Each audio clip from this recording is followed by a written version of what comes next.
آپ نے سنا ہوگا حضور نے سورہ رحمان کے بارے میں فرمایا ہے، سورۃ الرحمن عروس القرآن، یہ سورہ رحمان جو ہے یہ قرآن کی دلہن ہے۔ جیسے دلہن کو آپ خوشنما لباس پہناتے ہیں، آراستہ پیراستہ اس کو گہنے اور اس کو زیور پہناتے ہیں، تو جس طریقے سے سجاتے ہیں آپ دلہن کو، اللہ تعالیٰ نے ایک سورت قرآن مجید میں یہ ایسی رکھی ہے سورہ رحمان کہ اسے خوب سجایا ہے۔ اس میں الفاظ کا در و بست، اس کا اپنا ایک ڈیوائن میوزک ہے۔ وہ تو اللہ تعالیٰ قراء جو ہے خاص طور پر مصر کے قراء، اللہ تعالیٰ ان پر رحمت نازل فرمائے، ان کی خطاؤں سے درگزر کرے۔ جس طرح قرآن کے انٹرنسک میوزک کو انہوں نے واضح کیا ہے، واقعہ یہ ہے کہ اگر یہ لوگ نہ ہوتے، شیخ عبد الباسط محمد عبد الصمد، شیخ محمود خلیل الحصری، یہ لوگ کہ جنہوں نے قرآن کے اس غنا میوزک، یہ لفظ جو ہے آپ حیران نہ ہو کہ میں یہ کوئی شاید توہین کر رہا ہوں قرآن کی، حضور نے یہ لفظ استعمال کیا ہے، تغنو، اس قرآن کو اچھی سے اچھی خوشلہانی کے ساتھ پڑھو۔ من لم یتغن بالقرآن فلیس منا، جو قرآن کو بہتر سے بہتر انداز میں، اچھی سے اچھی آواز میں، خوشلہانی کے ساتھ پڑھنے کی کوشش نہیں کرتا، وہ ہم میں سے نہیں ہے۔ بلکہ ایک مرتبہ حضور رات کے وقت آپ گشت پر تھے اپنے ساتھیوں کے حالات معلوم کرنے کے لیے۔ حضرت ابو موسیٰ اشعری رضی اللہ تعالیٰ عنہ ایک صحابی ہیں، ان کے گھر کے پاس سے گزر ہوا، وہ رات کو تہجد پڑھ رہے تھے، کھڑے ہوئے کیف کے عالم میں قرآن تلاوت کر رہے ہیں۔ حضور کو بہت پسند آئی ان کی قرات، کافی دیر تک وہاں کھڑے سنتے رہے۔ اب انہیں کیا پتا کون سن رہا ہے، بالکل اسی طرح سمجھ لیجئے ایک بات یاد آئی ہے، حضور فرماتے ہیں کہ جس طرح کان لگا کر اللہ قرآن کو سنتا ہے کسی چیز کو نہیں سنتا۔ ہمیں نظر نہیں آتا نا، ہمیں معلوم نہیں ہے، ہم قرآن پڑھ رہے ہیں تو سننے والا کون ہے؟ سب سے زیادہ کان لگا کر خود اللہ۔ یہاں اس لیے مجھے یاد آیا کہ ابو موسیٰ اشعری کو کیا پتا تھا کہ کون سن رہا ہے؟ وہ اپنی کیفیت میں نماز میں تہجد میں قرآن کی تلاوت کر رہے تھے، اور ظاہر بات ہے ان کے گھر ایکڑوں میں بنے ہوئے نہیں تھے، ایک ایک کمرہ، ایک ایک کوئی حجرہ، ایسے ہی تو گھر تھے نا صحابہ کے، لہذا حضور پاس سے گزرے، آواز آئی، کافی دیر سنتے رہے۔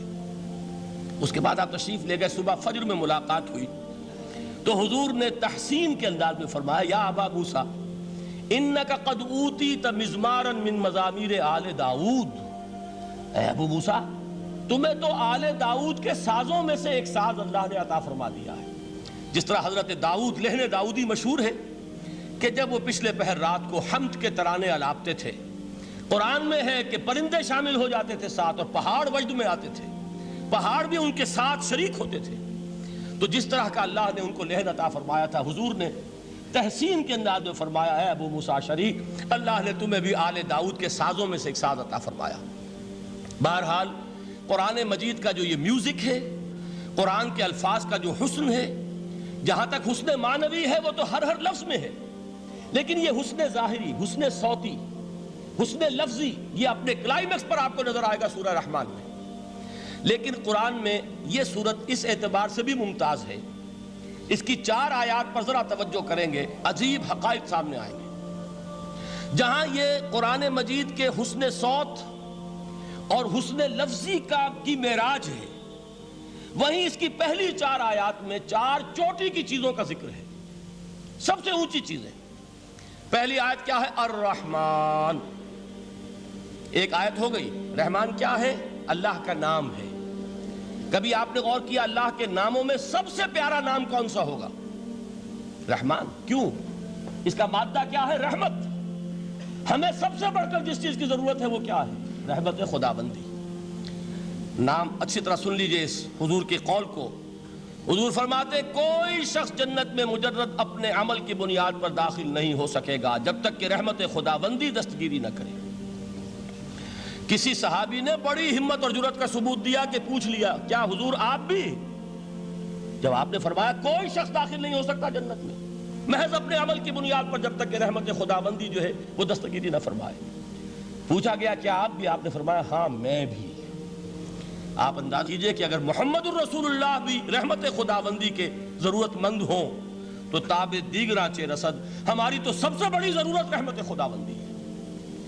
اب یہ رحمت جو ہے قرآن مجید میں اللہ تعالیٰ کی یہ شان 2 الفاظ کے ذریعے سے آتی ہے، رحیم اور رحمان، اور کوئی مادہ نہیں ہے جس سے 2 نام بنتے ہوں اللہ کے۔ لیکن یہ مادہ ہے واحد رحمت کا کہ جس سے رحمان بھی ہے رحیم بھی ہے۔ رحیم صفت مشبہ ہے، رحمت دائم ہو جائے گی، مستقل ہوگی تو رحیم کہیں گے، اور رحمان اس میں رحمت کی ہے وہ شان ہے کہ جیسے ٹھاٹھے مارتا ہوا سمندر ہو، ہیجان کی کیفیت، طوفانی کیفیت، رحمت خداوندی کا طوفانی جوش، وہ ہے رحمان۔ آپ تو رہتے اس علاقے میں ہیں، آپ کو معلوم ہے عرب اگر بھوکا مرا جا رہا ہو تو کیا کہے گا؟ انا جوعان۔ پیاسا مرا جا رہا ہو انا عطشان۔ بہت غضبناک ہوگا غضبان، غضبان آصفہ قرآن میں آیا ہے، بہت غضبناک۔ رحمان جس کی رحمت جو ہے جوش میں ہے، ٹھاٹھے مارتے ہوئے سمندر کے مانند۔ تو یہ اللہ تعالیٰ کے ناموں میں سب سے پیارا نام۔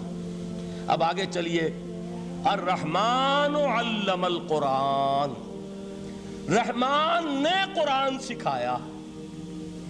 رحمت خداوندی کا سب سے بڑا مظہر، رحمان کی رحمانیت کا سب سے بڑا مظہر قرآن ہے۔ ان میں جو منطقی ربط ہے اس کو سمجھتے جائیے۔ اچھا آپ یہ سوچئے، جو علم بھی انسان کو حاصل ہوا وہ کس نے دیا؟ اللہ نے۔ سائنس کا علم کس نے دیا؟ اللہ نے۔ علم آدم الاسماء کلہا، وہ علم الاسماء جو حضرت آدم کو دے دیا گیا تھا ازل میں، یہ اسی کا ظہور ہے، یہ اسی کی ایکسفولیشن ہے جو ہو رہی ہے اور ہوتی رہے گی ابھی۔ اور دوسرے علم ہے وہ کس نے دی؟ اللہ نے دی۔ لا یحیطون بشیء من علمہ الا بما شاء، مخلوق میں سے کوئی اللہ کے علم میں سے کسی شے کا احاطہ نہیں کر سکتا مگر وہ جتنا اللہ دینا چاہے۔ لیکن یہ کہ تمام علوم میں چوٹی کا علم قرآن، نوٹ کرتے جائیے، اب چوٹی کی چیزیں جمع کیجئے۔ اللہ کے ناموں میں چوٹی کا نام رحمان، اللہ نے جو کچھ انسان کو سکھایا اس میں چوٹی کا علم قرآن۔ خلق الانسان، انسان کو پیدا فرمایا۔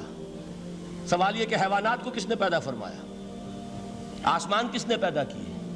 زمین کس نے پیدا کی؟ فرشتے کس نے پیدا کیے؟ کیا مطلب خلق الانسان؟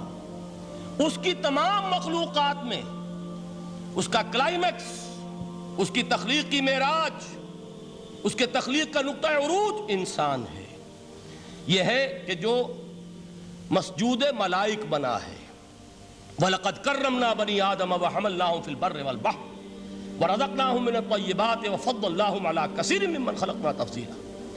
تو تخلیق میں سب سے اونچی تخلیق انسان کی، علموں میں سب سے اونچا علم قرآن کا۔ اللہ کے